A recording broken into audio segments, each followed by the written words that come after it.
आपके वर्ड को सुनने के लिए हम जो भी सुने फलों को लेके आए। शैतान की कोई भी शक्ति आज के वचन को मेरे अंदर से, मेरे दिमाग से चुराने ना पाए। प्रभु यीशु मसीह के नाम में मांगते हैं। पूरी चर्च कहे आमीन।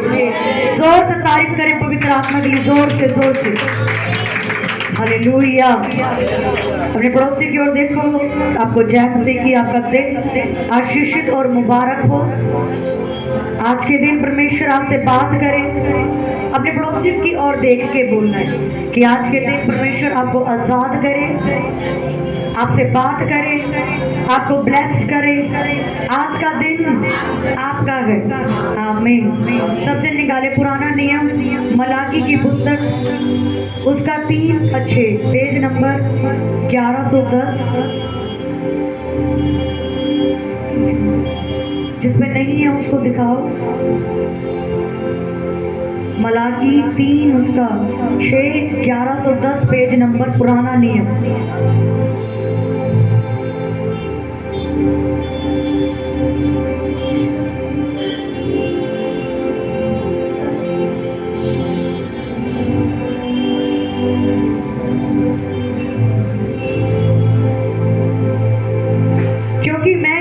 बदलता नहीं, इसी कारण हे याकूब की संतान, तुम नष्ट नहीं हुए। अपने पुरखों के दिन से तुम लोग मेरी विधियों से हटते आए हो और उनका पालन नहीं करते। तुम मेरी ओर फिरो, तब मैं भी तुम्हारी ओर फिरूंगा। सेनाओं के यहोवा का यही वचन है। परंतु तुम पूछते हो, हम किस बात में फिरें? क्या मनुष्य परमेश्वर को धोखा दे सकता है? पर देखो, तुम मुझको धोखा देते हो तो भी पूछते हो, हमने किस बात में तुझे लूटा है? दशमांश और उठाने की भेंटों में तुम पर भारी श्राप पड़ा है, क्योंकि तुम मुझे लूटते हो। वरन सारी की सारी जाति ऐसा करती है। सारे दशमांश मेरे भंडार में ले आओ कि मेरे भवन में भोजन वस्तु रहे। और सेनाओं का यहोवा ये कहता है कि ऐसा करके मुझे परखो कि मैं आकाश के झरोखे तुम्हारे लिए खोलकर तुम्हारे ऊपर अपरंपार आशीष की वर्षा करता हूँ कि नहीं। मैं तुम्हारे लिए नाश करने वालों को ऐसा भुड़कूंगा कि वह तुम्हारी भूमि की उपज नष्ट नहीं करेगा। तेरी दाख लताओं के फल कच्चे नहीं गिरेंगे। सेनाओं के यहोवा का यही वचन है। तब सारी जातियां तुझको धन्य कहेगी, क्योंकि तेरा देश मनोहर देश होगा। सेनाओं के यहोवा का यही वचन है। आमीन, आमीन, हालेलुया। सब जन इधर देखें ध्यान से। उसमें लिखा, क्योंकि मैं यहोवा बदलता नहीं हूँ, इसी कारण हे याकूब की संतान, तुम नष्ट नहीं हुए हो। सब जन मेरे पीछे एक वचन को बोलेंगे, क्या परमेश्वर, क्या मनुष्य परमेश्वर को धोखा दे सकता है? पर देखो, तुम मुझको धोखा देते हो और तब भी पूछते हो, हमने किस बात में तुझे लूटा है? दशमांश और उठाने की भेंटों में तुम्हारे ऊपर भारी श्राप पड़ा है, क्योंकि तुम मुझे लूटते हो। वरन सारी की सारी जाति ऐसा ही करती है। Hallelujah, hallelujah. बाइबल ऐसा बताती है कि जो लोग परमेश्वर की घर की भेंटों को उठाते हैं, यानी जो कि परमेश्वर ने बाइबल में लिखा है कि जो दशवांश परमेश्वर ने आज्ञा ठहराई है कि वो दशवांश मेरे भवन में आना चाहिए, और वो दशवांश उसके भवन में ना आकर हम अपनी चीजों में दशवांश का इस्तेमाल करते हैं कि भाई मेरा कर्जा पूरा नहीं हुआ या मेरी घर की जरूरतें पूरी नहीं हुई, इसलिए मैंने दशवांश उठाया और अपने घर खर्च में उसका इस्तेमाल कर लिया। वो कहता है कि वो से पूछता है कि परमेश्वर, मैंने तुझे कहाँ लूटा है? मैंने कहाँ चोरी करी है? वो कहता, तूने लूटा है, तूने चोरी करी है मेरे घर में। वो कहता, किस बात की मैंने चोरी करी है? तूने मेरी भेंटों को उठाया है, तूने मेरे दशवांशों को नहीं दिया मेरे भवन में टाइम से, तूने चोरी करी। इस कारण तेरे ऊपर भारी श्राप पड़ा है। बाइबल में लिखा जो लोग, उसमें लिखा बल्कि सारी जातियां, वो एक की बात नहीं कर रहा, सबकी। जो इंसान अपने फाइनेंस में, अपनी कमाई में से परमेश्वर का हिस्सा नहीं निकालता, बाइबल कहती है उसका फाइनेंस कभी सफल नहीं होगा। उसकी कमाई को कुत्ते खाते हैं, यानी उसकी कमाई को बीमारियां खाती हैं, व्यभिचार खाता है, वकीलों के पास बेखामखा का केस पड़ा, वो पैसा खाता है। और आप सोचते हो मेरा पैसा फलता क्यों नहीं है, मेरी रसोई खाली क्यों है, मेरा पर्स खाली क्यों है? आप उसकी दसवांशों की चोरी करते हैं। हमें बहुत छोटी बात लगती है कि परमेश्वर बहुत अंडरस्टैंडिंग है, यानी बहुत समझदार है, परमेश्वर सब जानता है मुझे अपने घर की किस्त भरनी है, परमेश्वर को सब पता है मेरे घर में खाने के पैसे नहीं है, उठाओ दसवांश और यहाँ फिक्स कर दो।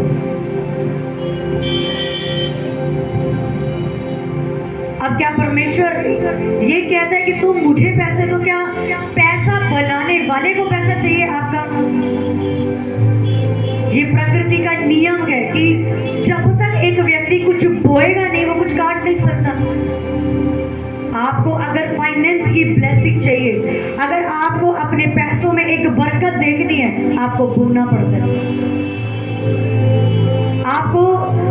आप एक हाउस वाइफ हो, अब आप कहोगे मेरे पास कौन सी सैलरी आती है? आपको खर्चा मिलता है ना, आपको रोज का खर्चा आपके हस्बैंड से मिलता है, आपके भाई से मिलता है, कहीं से कुछ भी मिलता है, आपका फर्ज बनता है आप उसमें से दसवांश निकालो। कभी अपने बच्चों को सिखाया कि तुझे खर्ची दी है, जाके चर्च में बीज बोना ही है, क्योंकि हम खुद नहीं बोते, उन्हें क्या सिखाएंगे जाके? उसमें लिखा कि क्या मनुष्य परमेश्वर को धोखा दे सकता है? वो कहता हाँ, तुम मुझे धोखा देते हो, तुम मेरे घर चोरी भी करते हो, तुम दसवांश नहीं देते। लोगों को लगता है बड़ी छोटी बात है, कोई फर्क नहीं पड़ता। आपका फाइनेंस इसलिए खराब है, आप लाखों रुपया कमा रहे हो पर छेद वाली थैली में से निकल के बाहर जा रहे हैं, हाँ कि नहीं? वो पैसा बचता ही नहीं है, रुकता ही नहीं है। वो पैसा कहां से रुकेगा? उसका हिस्सा परमेश्वर के घर में कभी नहीं जाता। अगर आपके घर कोई बीमार हो, आप अच्छे से अच्छा हॉस्पिटल ढूंढोगे, प्राइवेट हॉस्पिटल, लाखों रुपया पानी की तरह बहाओगे। अगर बोने की बात चर्च में कह दी जाए तो मुश्किल से 100 रुपए का नोट निकल के आप बोते हो। वो कहता तुम धोखा देते हो मुझे। अब ऐसा नहीं कि चर्च वाले पैसा मांगते हैं या यहोवा परमेश्वर तुमसे पैसा मांग रहा है, उसने पैसा बनाया है, पर वो आपको एक नियम सिखा रहा है। ये नियम है प्रकृति का, तू बोएगा नहीं, तू काटेगा नहीं, तू करता रहे प्रेयर। हालेलुया। सुलेमान ने परमेश्वर का मंदिर बनाया 7 दिन में।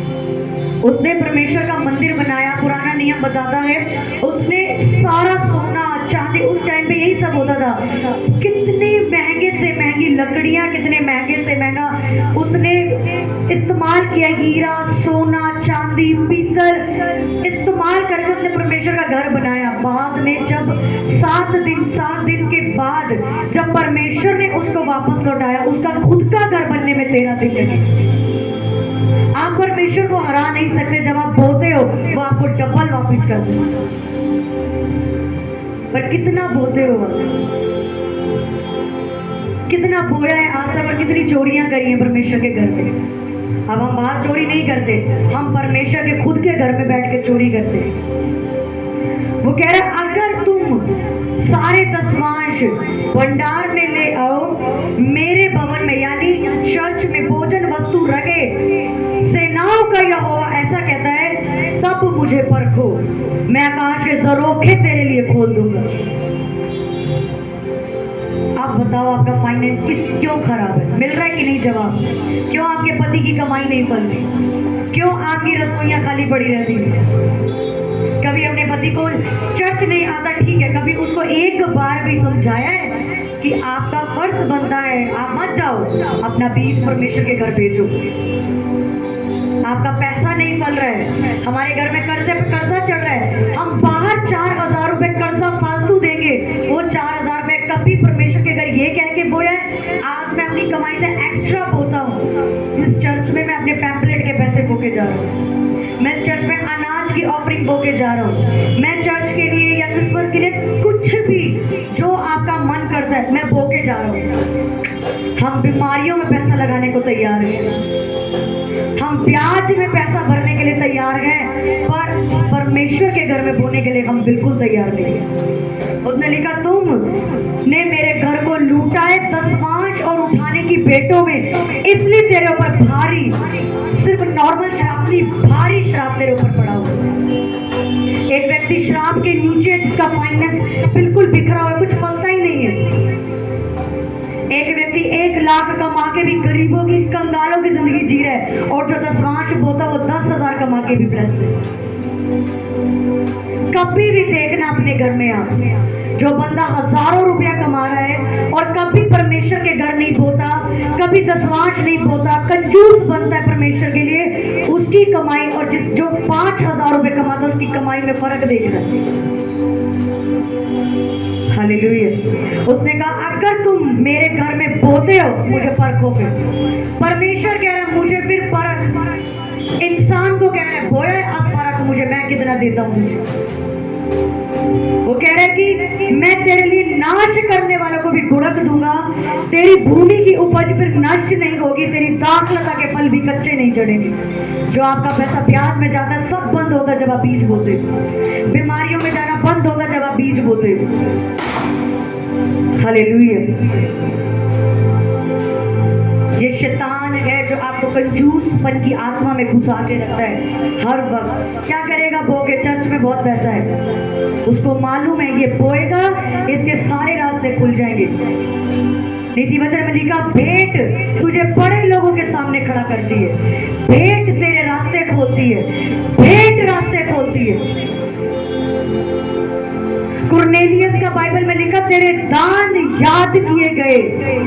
परमेश्वर उसको खुद कहता है, मैंने तेरे दान याद किए, तूने कैसे बोए हैं, क्या बोया आपने आज तक। मायने नहीं करता कि परमेश्वर आपसे हजारों रुपए मांग रहा है, आपका दिल है बोने वाला। अगर दिल है तो आप इतनी सी चीज भी दिल से बोगे। वो कहता है कि यहाँ पे बहुत लोगों ने बोया है, पर एक विधवा ने अपना सारा कुछ बो दिया है, इसने सबसे ज्यादा बोया है। परमेश्वर ऐसा क्यों कहता है? क्योंकि लोगों के पास था लाखों रुपया, वो लाखों रुपए में से 10,000 दशमांश डाल गए, उसके पास था ही 10,000, वो भी डाल गई। वो अपना दिल परमेश्वर को देके चली गई कि कोई फर्क नहीं पड़ता, मेरे पास पैसे नहीं है। इस समय यहोवा के घर को जरूरत है, दो और बनाओ। नेहमाया जब परमेश्वर का मंदिर बनाने लगता है, सब लोगों ने अपनी जमीनें गिरवी रख दी, हमें यहोवा का मंदिर बनाना है। कभी पढ़ो बाइबल को खोल के कि कितनी बोने से आशीष मिलती है एक व्यक्ति को। कभी आपने परमेश्वर के घर कुछ नहीं बोया, वो आपके घर को कैसे बनाएगा? लोग हजारों करोड़ों रुपया कमाते होंगे, रसोइयां कभी देखना खाली पड़ी रहती, राशन खाली पड़े रहते, पर उनको एक छोटी सी बात समझ नहीं आती कि ऐसा क्यों? ऐसा इसलिए कि तेरे घर श्राप काम कर रहा है, क्योंकि तू दशमांश की चोरी करता है।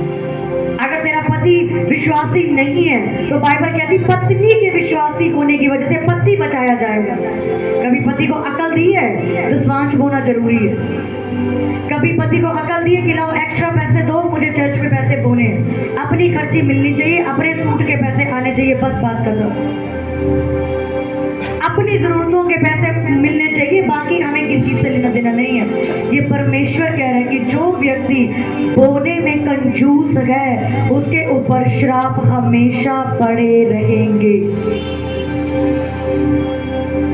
समझ पा रहे हैं कि क्यों आपके घर में श्राप काम कर रहे हैं? क्यों यहाँ से पैसा आया, इधर से सब ब्याज में गया, आया बीमारियों में गया, आया नशे में उड़ा दिया, व्यभिचार गर्लफ्रेंड बॉयफ्रेंड में उड़ा दिया, आपके घर में आया कोर्ट केसों में उड़ा दिया, फिर आया अरे यार कुछ बचता ही नहीं है, पूरे महीने रोता रहता हूँ मैं, पर्स में 1 रुपया नहीं रुकता। अपने आप से पूछना कभी कितना बोलता है तू कभी चढ़ जाके।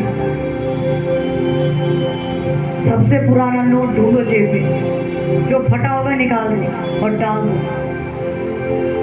पढ़ो मलाकी की पुस्तक को, कहता तू लंगड़ी गूंगी बहरी बेड़े चढ़ा रहा परमेश्वर के आगे, तुझे ऐसी ही आशीष मिलेगी, लकवा हुई आशीष मिलेगी फिर तुझे। तो परमेश्वर अगर जब पैसे बोलते हो, सबसे गला फटा सड़ा नोट डाल दे। मेरे को जरूरत थोड़ी है डाल के, नहीं सिक्का चलता भी नहीं, नहीं डालते, बो तो दिया बीज, वो भी ऐसी ही आशीष वापस घुमा के फेंकता है। तुम जो बोगे वही तुम काटोगे, तुम जो बोगे वही तुम काटोगे। इसलिए आपका फाइनेंस टोटली डिस्टर्ब है। जब बोने की बारी आई, हाथ पीछे कर लिए, नहीं नहीं रेंट देना है, घर का राशन लाना है। कभी तो परमेश्वर आपको परखता है जब आपके पास नहीं है। मैंने अपनी गवाही आपको बताई थी कि मेरे पास 20 रुपए भी नहीं थे, पर मेरा मन करता था मुझे बीज बोना है। जब मेरी जॉब चली गई थी, मैं वही पैसे इकट्ठे करके बीज बोती थी कि मुझे चर्च खाली नहीं जाना, और परमेश्वर ने मुझे उससे कई ज्यादा आज तक ब्लेस किया हो। आप वो तो सही, वो आपका दिल देखना चाहता है। अभी तेरे पास कुछ नहीं है, 10,000 में से सब कुछ फिक्स है, अब वो 1000 रुपए का नोट निकलेगा या नहीं निकलेगा। एक दो बार आपको दिक्कत होगी, परमेश्वर अपने आप आपकी सैलरी को बढ़ा के रख देगा। हालेलुया। बोना आपके रास्तों को क्लियर करता है। अगर आपको फाइनेंस की बरकत चाहिए, आपको बोना पड़ेगा, कोई और सीक्रेट नहीं है। अपने मन में आपकी इच्छा आनी चाहिए कि मैं इस बार परमेश्वर के घर में अपने पैसों से कुछ करना चाहता हूँ। परमेश्वर मेरे पास 20 रुपए ही है, मैं इतना ही बोल सकता हूँ। बो तो सही, दिल तो रखो उस विधवा औरत की तरह जिसने अपना पर्स खाली कर दिया था। मैं चर्च जाती थी, मैं अपना सारा पर्स खाली कर देती, सिक्के ही होते थे उसमें, होता ही नहीं था कुछ। वो सिक्के भी खाली करके खाली चर्च आती थी, खाली अपने घर पहुंचती। आपका दिल परमेश्वर देखता है।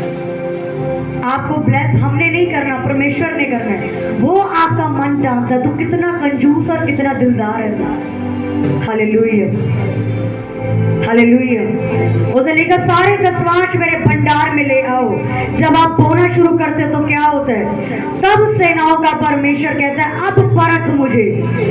तूने बोया है, अब इंतजार कर। मैं आकाश के झरोखे तेरे लिए खोलकर आसमान से अपरंपार आशीष की बारिश तेरे ऊपर करूंगा। फिर आपका खानदान सैल्यूट मारता है, अबे तुम तो बहुत गरीब थे, अब ब्लेस कैसे हो? ये वचन है। अरे आप कैसे वचन क्लेम करोगे? परमेश्वर को भी बोला है, बोलोगे तभी तो बोलोगे।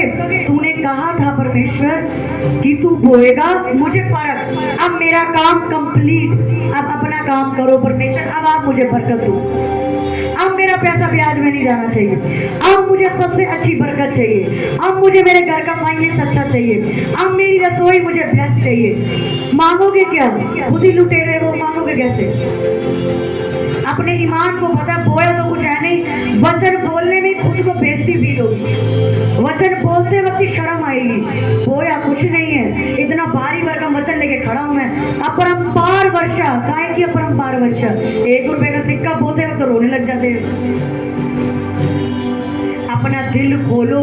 उस विधवा स्त्री के पास कुछ भी नहीं था, उन्हें अपना दिल खोला और यीशु मसीह ने बड़ी भीड़ में कहा, इसने बोया है सबसे ज्यादा। कुरनेलियस को कहता है, मैंने इसके दान याद करे, बाकी के क्यों नहीं गए?